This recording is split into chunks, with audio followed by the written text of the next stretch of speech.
Hey folks, it's Rob Flux here from Property Developer Network, coming to you for a brand spanking new series that we are calling In the Beginning. So this is going to be a series that we do over, I guess, a good while of time, where we're going to be capturing the journey of Australia's greatest property minds. That is all the people that we see in the 1 percentiles of the world that are doing great things in property investing, property developing, and a whole bunch more. And what we're going to do is we're going to take them all the way back to the beginning and understand where they came from, how they started, what was deal number one, and I guess the reasons that they got into the game in the first place. So with that in mind, please welcome our very first guest, the amazing Todd Sloan. So welcome, mate. Hey, Rob. Thanks for having me, mate.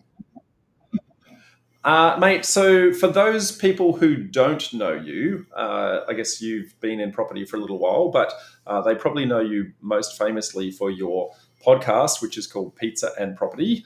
I guess, how long have you been running that show? About 2 years now, the podcast has been going. And well over 100 episodes from what I understand. Yeah, we just cracked our official 100th only, I think, a month or so ago.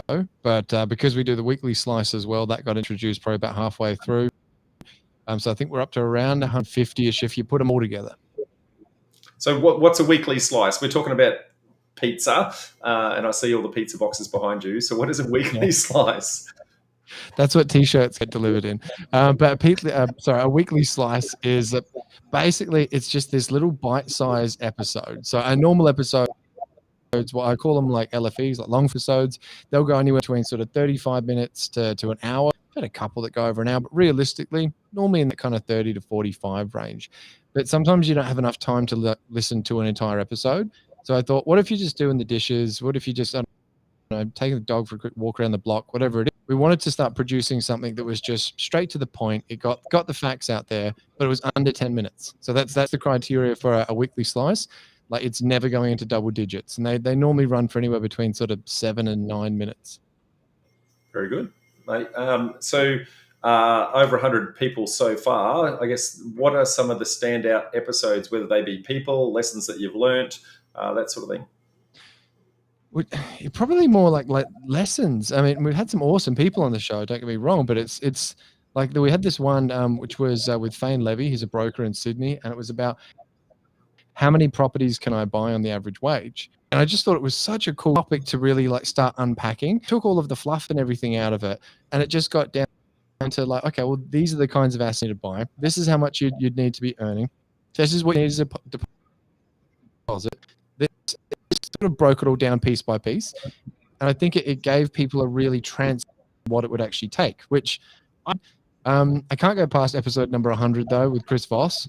That was just awesome, and regretfully playing 60 seconds or she dies with him, I really wish I practiced more because I tanked. She died, but it was just amazing as an experience. Yeah.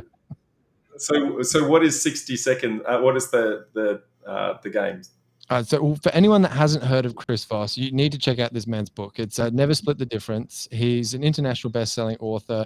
He's a former FBI hostage negotiator. And the way that he actually tests his students in the very beginning to see where the negotiation skills are at is he plays a little mock-up game called 60 Seconds or She Dies, where naturally you have 60 seconds, you're the hostage negotiator, and he's the bank robber. You've got 60 seconds to actually make sure you nullify the situation and get your hostage out, or she dies. And he is not nice about it, like in any way. It's because it's naturally about pushing you to that limit to see where you're at.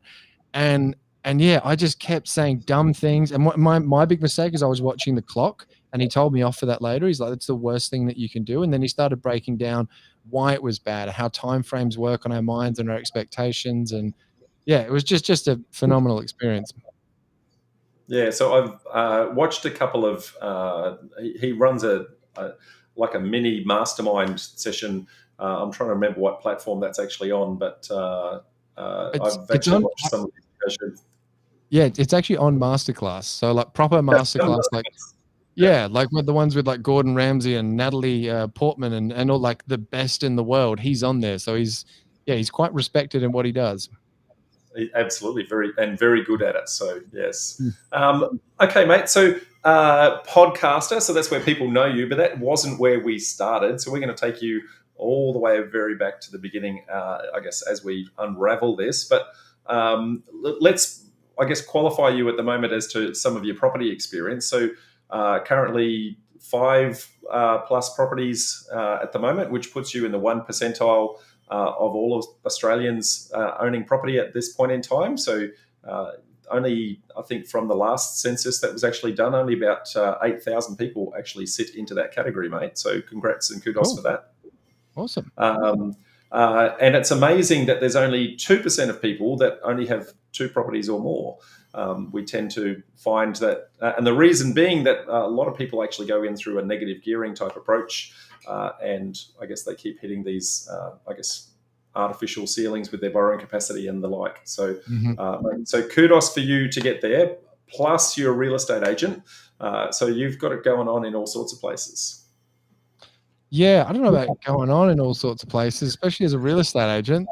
It's an awesome job, and don't get me wrong, I do love what I do, but I can't help but think that maybe sometimes it kind of works against you a little bit because you get put into this like pigeonhole box of, oh, you're a real estate agent. Yeah, it's all right, say no more.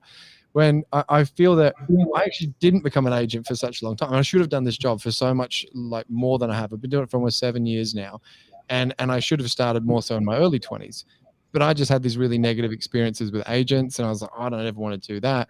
When it's just because you've had a few bad experiences doesn't mean that's what the actual career and the job and what it actually entails is really about. So it's actually quite good fun because I get to see property transactions up close and personal on a daily basis. And as much as I was really surprised that the amount of agents out there, and this is no disrespect to them, but they just don't have the passion for property investing. When I first got into it, I just assumed every agent would be a property investor. You're like, they live it, they breathe it, they must do it. And it was just like, no. But it's just really helped sharpen the sword on like more of a due diligence side of things in a way that I don't think I ever would have. Well, maybe not ever would have, but I mean, yeah, I've transacted however many hundreds of properties now, if not cracked over 1,000. You don't get that kind of exposure in the market just being, a normal punter. It doesn't work that way. And I can say similar experiences from a property development perspective. When you start your journey, you anticipate that an agent is experienced in all things property, and when you're starting to talk about property development, that they understand some of the issues and constraints that sit around the property, and the reality is they just don't. And it's not because they don't necessarily care, but that's not where their focus is. They get paid by turning over properties, so that's where their focus goes. Spot on. Yeah. So what we're going to do, mate, we're going to unravel all the way back to the beginning, because what I guess the whole purpose of this process and this series, I guess in the beginning, is to demonstrate to our community that no matter where you want to end up, everyone has to start at the beginning. And in many instances, we start from very, very, very, very humble beginnings. And it's really about trying to motivate and inspire and I guess share the lessons learnt and the hard knocks that we had along the way. And so I'm, I guess, grateful that you are the first one to be put to the sword, so to speak. And we'll try to be gentle, mate. Okay, thank you. So you weren't always into property. You originally had a career, I guess, in the mining field. Is that correct? Yeah, so I started. Actually, we can even go back a touch further than that if you like. So when I was growing up in high school, I was actually a semi-pro skater. So I was sponsored by Custom Shoes. I was on flows from them, Goliath boards, and also with what's it called, the Cut Loose Surf and Skate. And I always had a video camera in my hand. I just used to just continuously film making skate videos, and I loved it. And if you had asked me when I was like 17, I was the next Steven Spielberg. I just really, really enjoyed what I did. And I was producing this TV show. Without going into all that, everyone that I approached basically they saw an 18, 19-year-old kid with stars in his eyes, and they're all happy to give like in-kind sponsorship, but no one wanted to actually give me money to produce it. Looking back on it now, I'm not really sure if I would have given me money either, but it was a learning curve. But being like, I'm a bit stubborn, and being the stubborn person that I am, I was just like, well, screw it. I'm going to the mines. I'm going to pay for this myself. And I ended up getting a book and reading. It's actually a Donald Trump book. This is years and years ago, and it basically said like you kind of either make it huge in the movie industry and the that sort of side of things. This is all obviously pre YouTube, TikTok, Facebook, all this kind of stuff, or you eat beans on toast for the rest of your life. I really didn't like that kind of approach. Like it's whilst I'm not one to just shoot for mediocrity, not that there's anything wrong with that, but that's not really in my DNA. I do like having like a backup shoot. Like you and I as skydivers, you don't jump out unless you've got your reserve like properly packed. So that was just, I don't know, it started making me think. And then the second book I read was Steve McKnight's book, 0 to 260 in 7 years. There was just something about it. It just lit the spark for property for me. And Steve is, I guess, a very competent and capable man. Has done massive things Incredible. himself, and has mentored many people along the way. So, did you have any formal mentorship with him, or just through reading the book? Just his book. Just in case you're listening, Steve, I'd love it though. Still now, that would be wonderful. But no, just the book. It's on the shelf back there, Steve. So. It's amazing. I guess I was similarly inspired by reading a book by the lady of name of Jan Summers. So she was one of the first people in the property education space way back. So I guess in us chatting before this, you and I have shared a very similar journey, haven't we? It really does feel that way. Yeah, there's quite a few parallels. Yeah. So went to the mines. So I guess what kind of mine was it? So it was Olympic Dam. So it's a gold mine, but they do copper, uranium. There's a whole bunch of stuff there. They used to call it like the saucepan, and with the gold, they only mine the handle because if you take everything out of the ground, you just collapse the price of gold because there was so much there. But for me, I was a diamond driller. I started as an offsider. You always start as an offsider. And then just work my way up to driller, but that was underground. I ended up going back to the mines above ground, and above ground rigs and underground rigs are very different, like the same kind of principles, but it's like a car versus a semi trailer. So that I started again as an offsider, but then unfortunately had an accident, which led to, life changing around in a pretty big way. 3 bulging discs between my T6 and T11 and 2 facet joints out of place, which, put me on a totally different path, Rob. Yeah. Having also had back injuries and that sort of thing, I understand that completely, mate. I guess there's pain that goes with it, and I guess both physical and emotional pain. And that sounds like it set you on a little bit of a spiral at the time, didn't it? Yeah, big time. Like I was already in a relationship that I shouldn't have been in anyway. Like she's a lovely girl, but wasn't meant to be for me. But I think that just compounded, and I thought that drinking was going to be the best medication because it was actually my cousin, Jakey. He had a really bad knee, had an accident, and he started taking pain medication, and then it just kind of got that he needed it to actually function. I remember him telling me that story, and he's like, "Oh, be careful with pain meds, Todd. Your body will become reliant on them." So I was like, "Yeah, I'll be smart. I won't do that. I'll just drink instead." Much more reliable. Yeah. And so I now kind of affectionately refer to them as my professional alcoholic days because it lasted for probably about 4 years. Just every day I was just drunk, and it got to the stage where I could just scull vodka straight, was totally fine. Mate would polish up, and no one knew I had a problem because I would party with one mate on a Monday, then I'd party with another mate on a Tuesday. And when I say party, I just mean like drinking. And then a different one on Wednesday. But then my Monday mate might come round in on Thursday. So he's only thinking I'm drinking a few nights a week, but it's just continuous, the way that it actually sort of rolls out. But it does help with the pain, but then it causes a whole different issue as far as the depression, the mental anguish, all that sort of stuff. So I guess started relatively low, and I guess for some of us that are out there in the audience and thinking that wherever you are starting right now, you're kind of starting almost below zero at this particular instance. So you had to get back to normal and then kind of move forward from there. Yeah, but sorry, you go. No, you sound like you were going to say something. So. Oh, I was just going to say, I think that's one of the things that's helped now, but that's why I was thinking this might be where you're actually about to go with it anyway, Rob. With I can't actually remember who it was. I think it was like a Tony Robbins thing, but I've had a mindset coach before, Tanja Lee. We've had her on the show, and the really big thing is it's not about what happens to you, it's about what you make it mean. And it took me ages to actually really transpire that this happening to me can actually be a really positive thing. Like being able to actually live with such like full on pain then can be turned into, well, what kind of painful things can I now do that other people couldn't do or that I couldn't have done beforehand? It's like turn your negative into a positive kind of thing. Yeah, I guess you can either curl up in the fetal position or you can use it to motivate and inspire you. That's basically the nuts and bolts of it. So, Yeah. and I guess kudos to you for, I guess, being able to turn that around. What was the instigator? What was the thing that kind of triggered that change in approach? Yeah.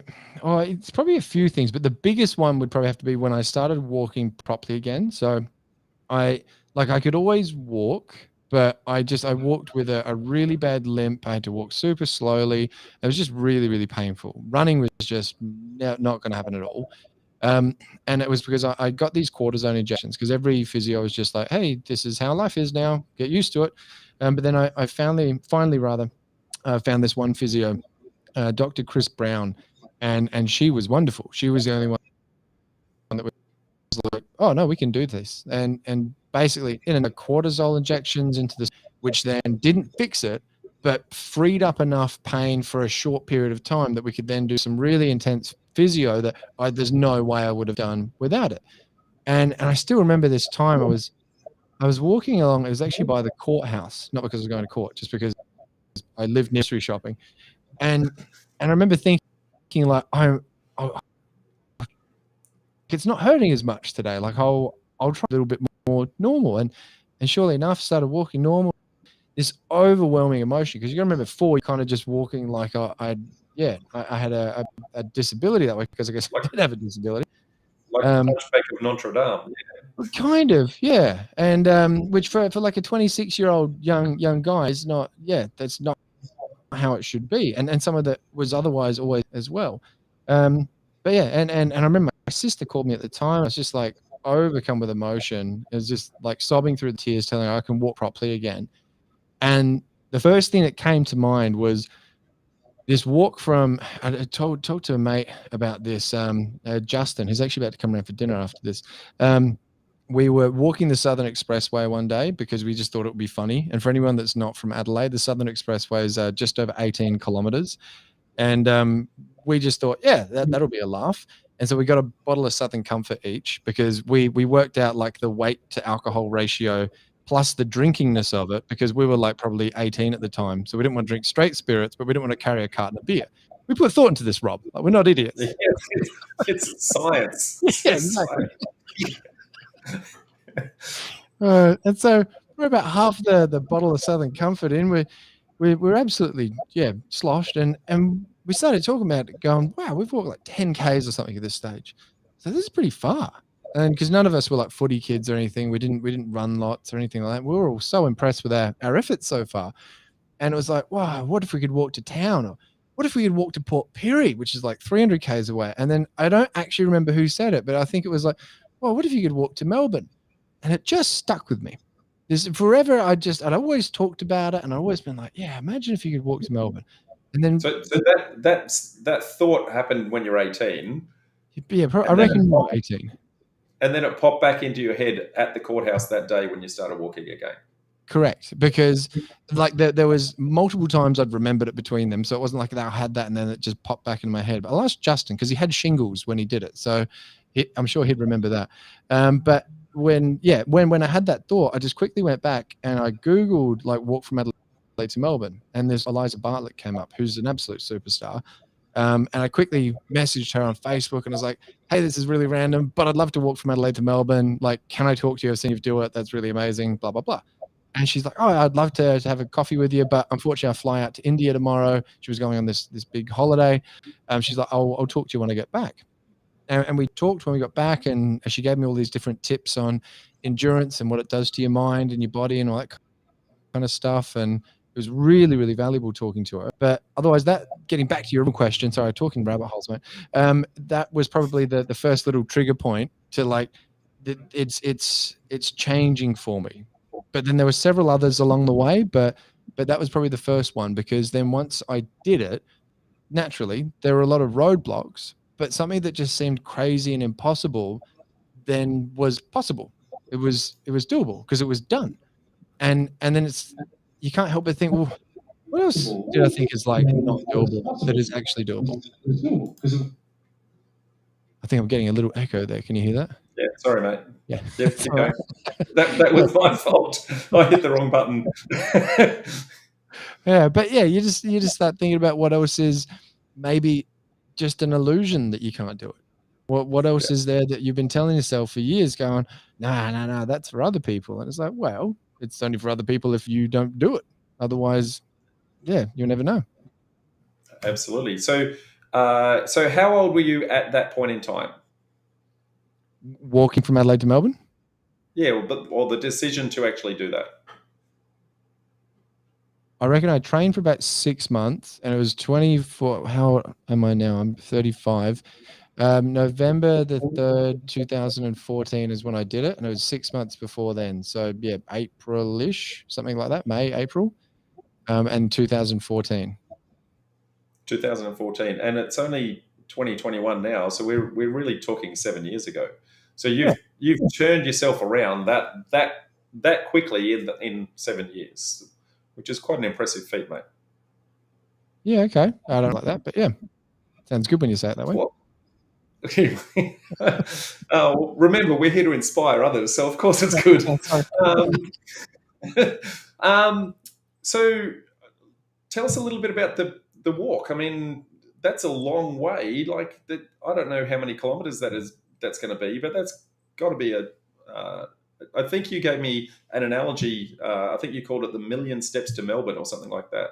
Spot on. Yeah, million steps to Melbourne, because I worked out that I think it's like 780 kilometers between Adelaide and Melbourne, because the first, I think, almost 100-ish kilometers, or roughly, it's been a while since I've done it. You can't actually walk on the freeways at the start at Adelaide and at the end at Melbourne. So you've got to do these like kind of back routes that add quite a few kilometers to it. Because I think it's only 740 if you're just driving straight there. But where was I going with that? Go to the questions. I've just completely lost myself now, Rob. What was the question? It's probably just because we're live. Naturally, I'm blanking out because I can't chop any of this up. I'm used to chopping stuff on the podcast. Slicing and dicing and making yourself look good. So million steps to Melbourne is where we're talking. That's so how many kilometers is it actually, and how long did it take? So yeah, about 780. It took me 20 days, but I didn't actually get the million steps. And this is one of the things I was so frustrated about, because I got diagnosed with this thing called acute compartment syndrome partway through the walk. And I couldn't actually walk for a day. And I had to, I've got two kind of interesting stories from this, but let's go down this rabbit hole. So I got a really bad knee pain one day when I woke up, and this was working up in Keith, and it was a Sunday. And I put a little post out on Facebook just saying, hey, anyone driving from Adelaide to Melbourne, if you could pick up a knee brace, that would be awesome, blah, blah, blah. And because all of the chemists, everything was shut in Keith. And someone, surely enough, was driving back from, I think, Ballarat with dad's mates, dropped off into Warwick, and at the end of it, I got to the house, world's hot chips. They're I was take off the brace, and I just had this incredible pain through my leg, and I couldn't work out what it was, because beforehand it didn't hurt, and now all of a sudden it's just like full on cannot stand pain. And so we go to the doctor. The doctor gets some ultrasounds. When you tell people you're from Adelaide to Melbourne, like, they look after you quick as well. Like, told him, and I had all the sponsors and everything for the charity on my shirt. And so he got me ultrasound straight away. And apart from finding out, apparently I also have an extra calf muscle in each leg, which is a little Todd's fun fact. He said, you've got compartment syndrome. And I was like, oh yeah, cool. It's pretty bad, but I'll see you later. I've got to keep walking. He's like, no, that doesn't work that way, Todd. If you keep walking past this pain, what we're gonna have to do is make these incisions like down your calf to actually release the pressure. I was like, oh, that sounds pretty bad, but all right. Ouch. I'm still doing it. Thanks. Okay, look, let me really level with you here, champ. If you for some reason walk past that pain and you actually go 2 days without doing this, we're going to have to potentially take you. And at that stage, he had my full attention because I've gotten used to having two of these, and I wanted to keep it that way. Yeah. I just kept asking him, what else could I do? Like, what if I hopped? What if I crawled? What if I all of these different ideas? And finally, we settled on, what if I got a bike and I pedaled it with one leg, and then with that, I could just use the other leg to either just sit it like sort of muscle lifeless on the other pedal, or just off to the side. And he's like, look, I don't like this as an option, but I can see that you're going to do this anyway. So out of all of those, I don't recommend any of them. But if you had to pick one, that's the one that you should pick. And so for a whole day, I rode a bike with one leg from, I think that was from Conniva to Nil. And then for the next day, half day, I did Nil to, I think it's almost Dimbala, and then walk the rest of it. But because of this, my Fitbit or Garmin or whatever I was wearing at the time didn't pick up when I was walking with the bike or riding with the bike. So I ended up with something like 956,000 steps to Melbourne instead of 1,000,000 steps to Melbourne. Ouch. Yeah. But it's the thought that counts, mate. Yeah, that's it. So you were raising money for a charity, and I believe the charity was Canteen. What's the linkage there to Canteen? I had a little vending machine business when my back was bad. I basically created this thing that I didn't have to bend, and I could do it with my own hours and all this kind of stuff. And I used to give away 10 cents from every dollar to Canteen. And so naturally, when I thought I'm going to do this, I was like, well, let's do it for charity. If I'm just going to do it, that's cool. But if I can raise some money and help someone along the way, that's even cooler. And end up Yeah. raising 11,000 something or other dollars for them. And yeah, it was just cool. Have a big novelty check.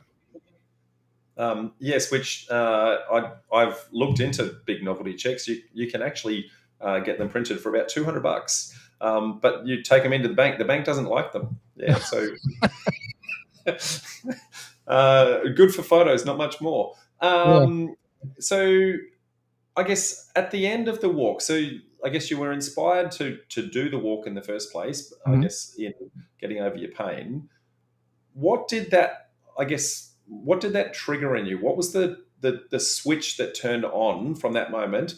Like, you're basically talking about being an alcoholic beforehand, trying to deal with the pain, and now you've just turned on a light switch. So what was that epiphany that came to you?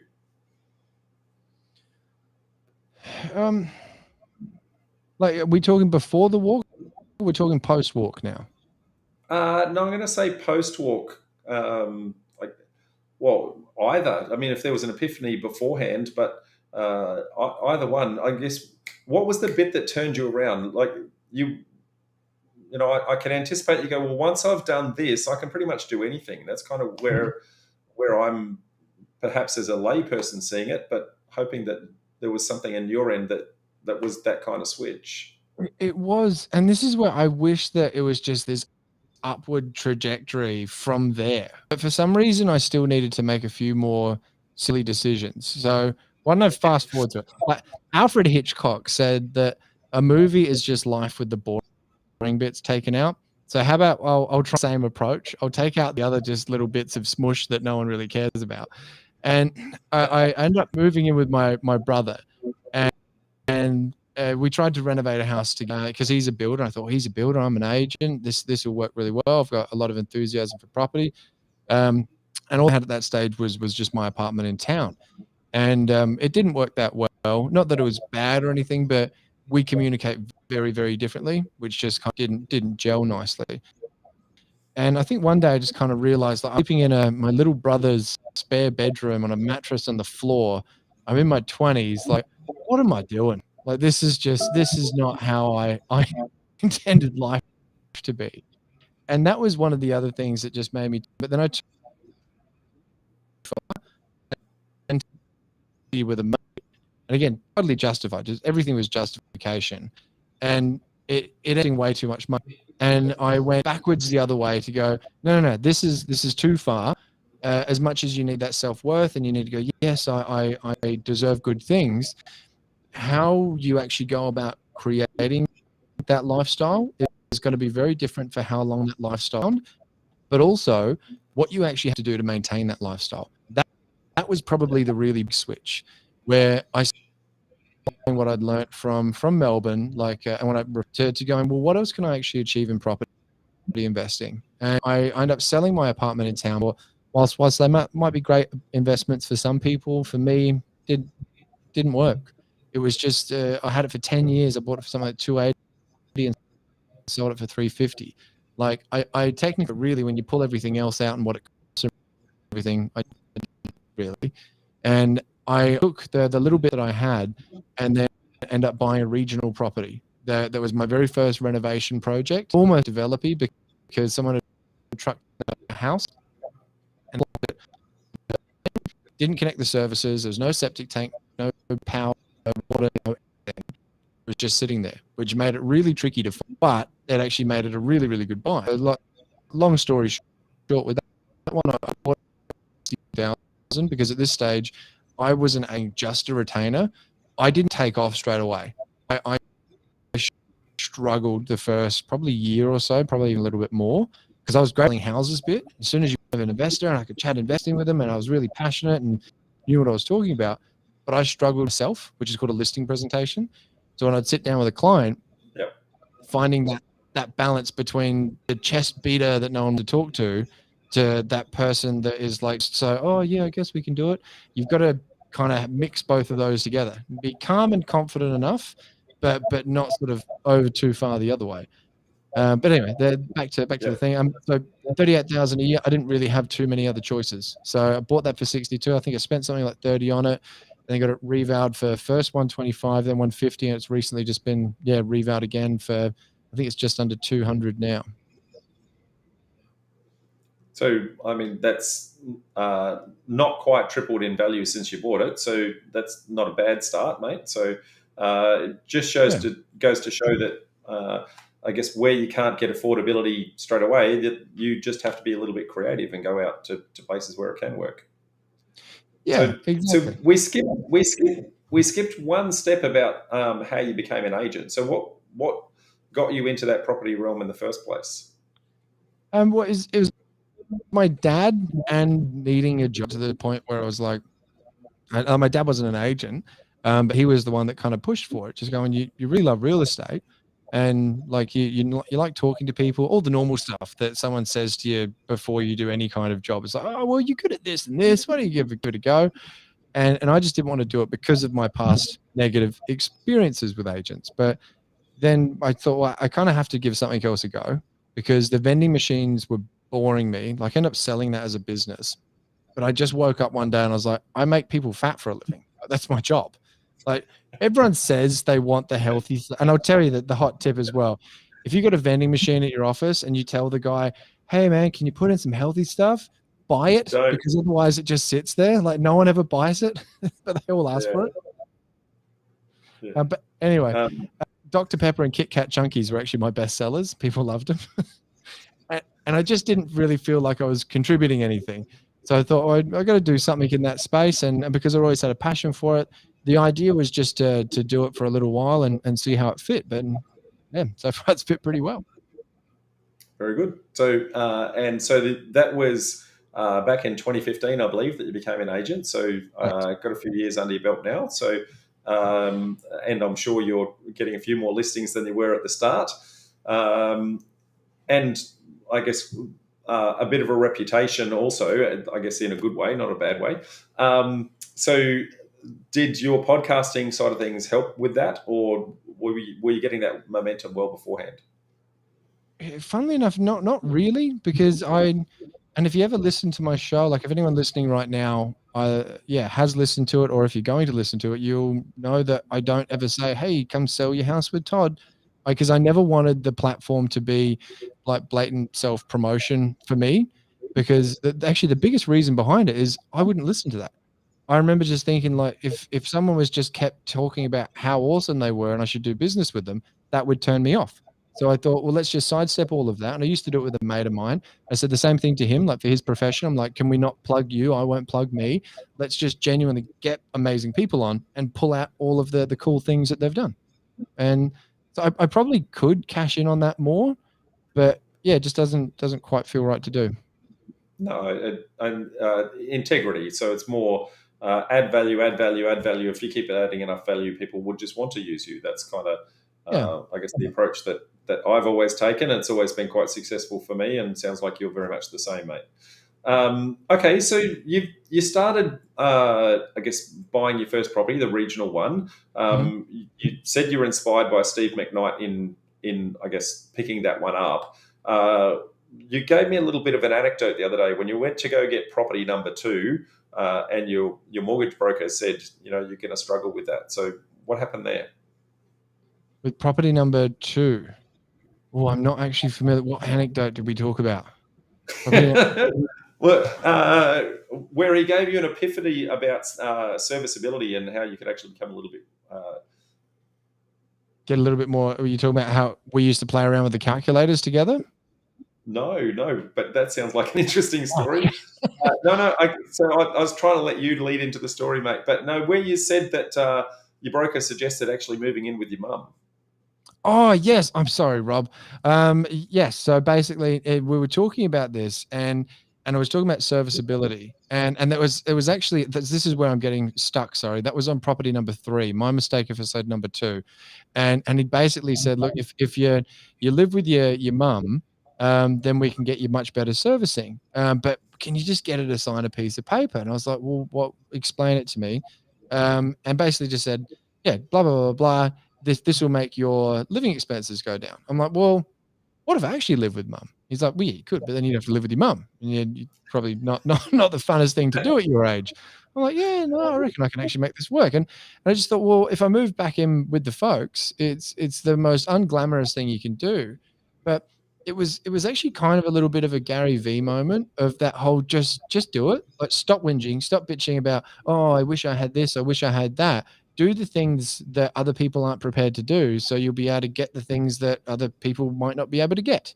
And I thought it just made sense to me. Plus, my mum, she's single, she lived by herself, and I like cooking. She was eating a lot of just microwave meals, so it actually worked out really well. I'd cook dinner for her. It was just like great little relationship. And also being able to actually spend some time with your parents in your 30s, it did have its benefits as well. So, and whilst I don't want to sell this to anyone, you very much have to do this on your own. The thing that I now look back on and go, I'm still so happy with that choice, and would do it again in a second, is that I managed to build my portfolio then in 4 years from owning a $350,000 getting to, I think it's worth about 1.7 million.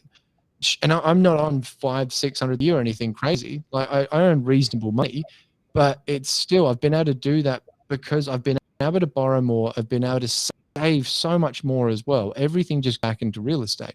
So having that sacrifice of like living with the parents, so to speak, was, yeah, it was an amazing opportunity.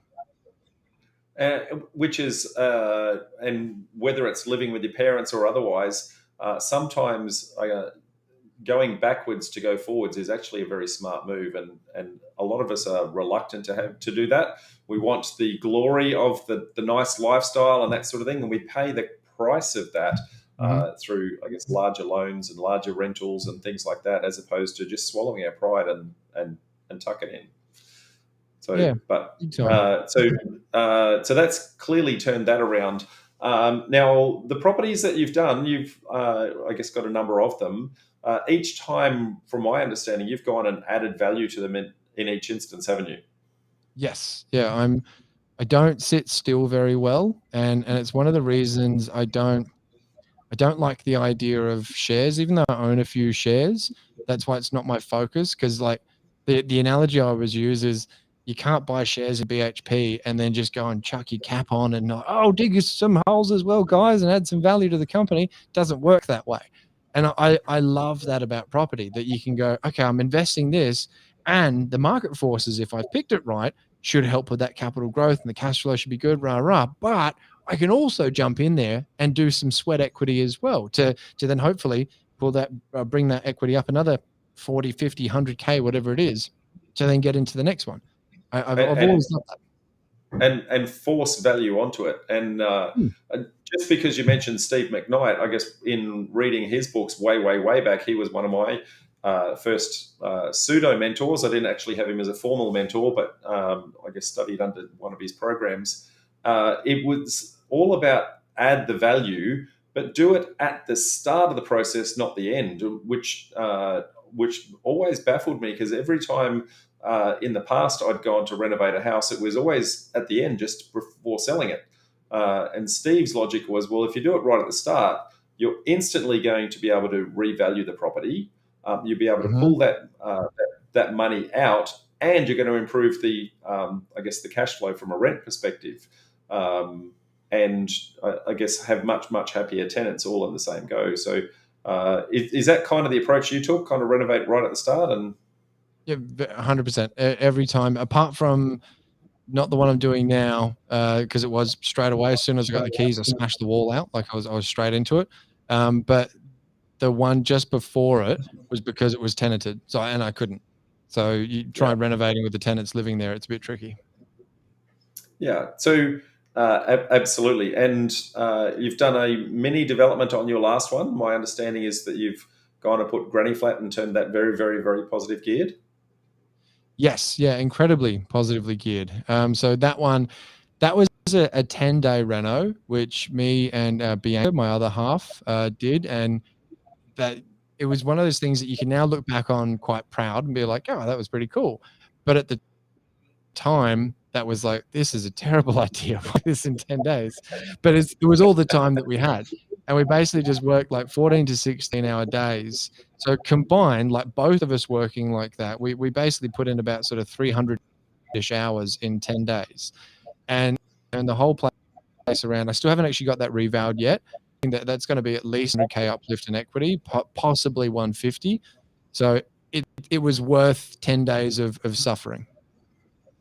Yeah, well, I don't know about you, mate, but my hands haven't touched a paintbrush, haven't touched a hammer. I don't know how you can bring yourself to doing that. I admire people with creativity and capability, but that just ain't my skill set. Yeah. But best way for me to renovate is pick up the phone and go, hello, can you renovate? The detail that you bring to process, that's just next level. That I like to think I've got an eye for detail, and then I meet someone like you. Well,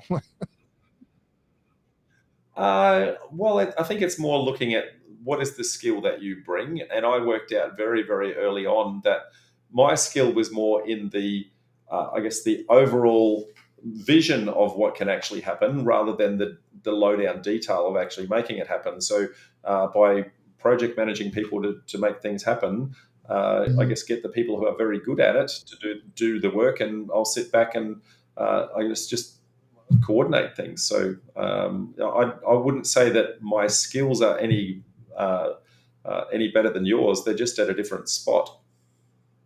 That's a good way to put it. Well, it makes me feel good when you put it that way, at least.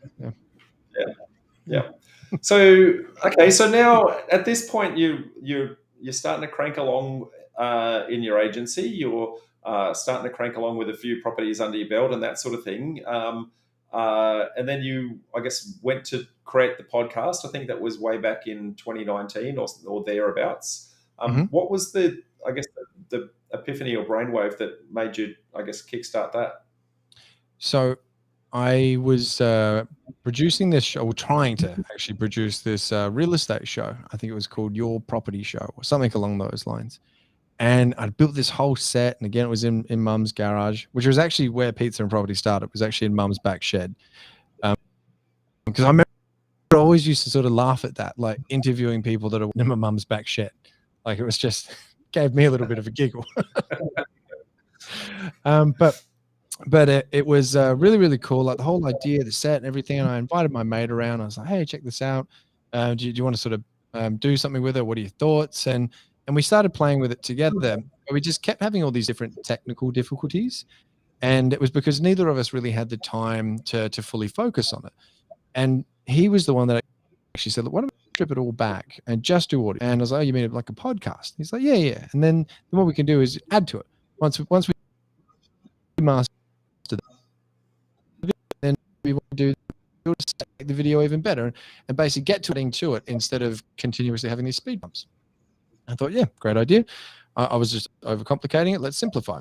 So we did that, and then around episode 80 odd. So it took a while until I actually then went, now let's build the studio, which is what I'm sitting in right now.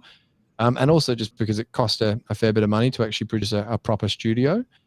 And yeah, just kind of took it from there. But unfortunately, my mate couldn't do it with me anymore. He got to around episode 30, I think. And yeah, just life commitments. He had little people, and yeah, didn't work out for the long term.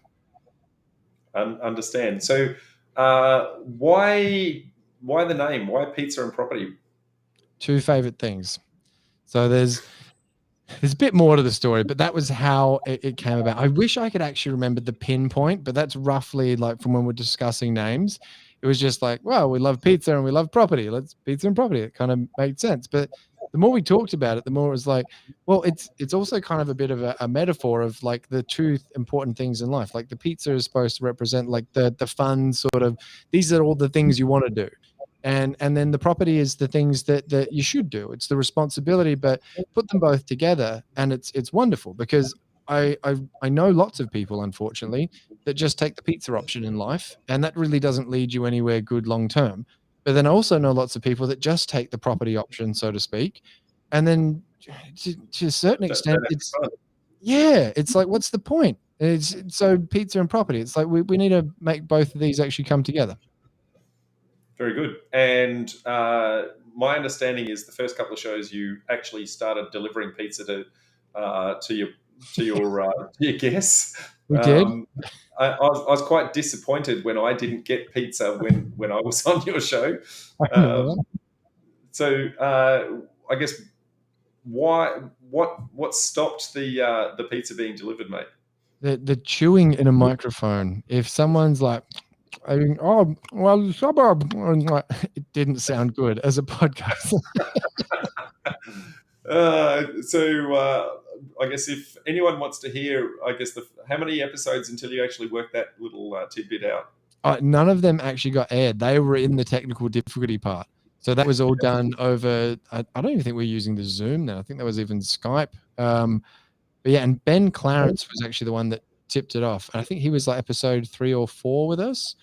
But the first one, it was actually quite cool because we didn't tell him that we ordered pizza. We got his address and all of his details, and then we made sure it all timed up perfectly. That the doorbell rang. He's like, "Oh, I'm really sorry, someone's at the door," and he sat back down. He's like, "Oh, what? We got a pizza." So like the fun side of it was cool, but then as he's eating it, yeah, not so cool. Not so cool to listen to. Not so cool. Mate, we've got a few people online watching us at the moment. No doubt they're going to have a few questions for you for your journey. Cool. If you were to give some tidbits to anyone, I guess, starting out right now, I guess wanting to, no matter where they are, what sort of guidance would you give them about, I guess, starting the journey? Figure out where you want to be. That's probably the biggest thing. Like whenever I talk to someone now, like I got a phone call the other day actually from a listener of the show, and lovely guy, and he's like, "Oh, I want to buy a property." My first question is always, "Okay, great. What do you want that property to do for you?" "Oh, I want it to make me money." "Okay, cool. How much money do you want it to make you?" Like and it almost feels like you're being a little bit of a smart by saying it, but he's like, "No, you have to be able to push back because I also know the difference from when someone's investor because they've actually done their research with it and they know the answers to these questions versus someone that just sees property investing and has no idea what they're doing. Because people like that, I get really concerned for them that they're going to cost themselves money. So if you have that goal and you're like, okay, this is where I want to get to, reverse engineering it becomes so much easier than just trying to reverse engineer, I want to be rich. Like that, it just doesn't work quite the same way. So I like to think of it like start with the end in mind. So if you know where the destination is, then it's much easier to work out how to get there. little bit like a GPS. As soon as you know that you're off track, you know how to redirect to get back on track. And it sounds like you're kind of doing the same thing for those guys. Yeah. Okay, mate. Are you okay if we kind of go to the masses and see if they've got any intelligent questions for you? So there's a tongue twister for you. 100%. She sells seashells by the seashore. Okay, give me 2 secs while I. The doorbell rang. Oh, is that you with the doorbell? Okay, sorry. Let me just see. So a couple of comments on here. So Felicity agrees with you that Chris Voss is actually brilliant and loves his book. Peter said tough work doing drilling work. Absolutely. Vanessa's asked the question: which specific Steve McKnight book was it that you were referencing? 0 to 260 in 7 years. I used to read it, and it's the only reason it's not on the shelf behind me. I used to read it all the time in the sauna, and it fell apart. Yep, and there was actually a sequel to that, which I think was 250 to 300 as well.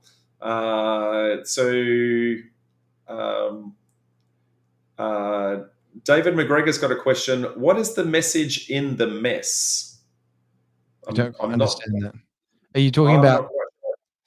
unless you're a miner yourself, mate, and you're referring to like the mess or the wet mess, which is where you eat and where you drink? That's like sort of mining talk. But even then, I still don't quite understand. I don't understand his question either, but I'm paraphrasing and thinking that when you are in those bad, those bad times, what's the message, I guess, to try and take away to get you out of that? What's the message? Yeah, I don't know. David, if you're still online, mate, just rephrase your question. We'll try to come back to you. Yeah, good idea. So Rowan says, thanks, Todd. Love the pizza and property analogy. If you had a chance to turn back the clock, what would you do differently in your property journey? That's Rashaan. I would not have bought the apartment. I would have rented it, and I would have bought. Yeah, I would have bought land. Hold on. Do I get a few things or just one? Let's go. Okay. Rattle them off. And I would have stopped the analysis paralysis.